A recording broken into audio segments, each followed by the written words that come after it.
মই যে কি কৰি নাথাকোঁ নহয়। পিছফালে মই পালেং শাক আৰু ধনিয়া আনিবগৈ।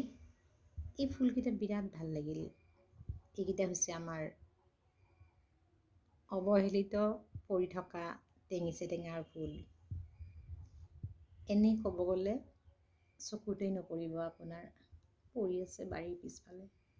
কিন্তু যেতিয়া উঠাই আনি এই গোলাপখিনিৰ লগত মই একেলগে থৈছোঁ, তাৰ সৌন্দৰ্যটো চাওকচোন কিমান ধুনীয়া লাগিছে।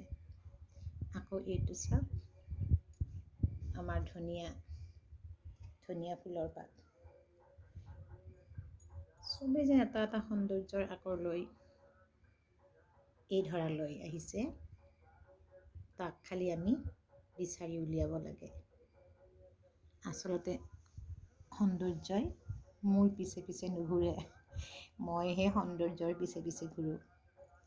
এই গোলাপৰ কালাৰটো চাওকচোন ইমান ধুনীয়া, ঠিক যেন পিংক হোৱাইট দুটাৰ কম্বিনেশ্যন, খুবেই ধুনীয়া। স্নিগ্ধতাই যেন মোহৰ মাৰি থৈছে এই গোলাপপাহিত। এইপাহ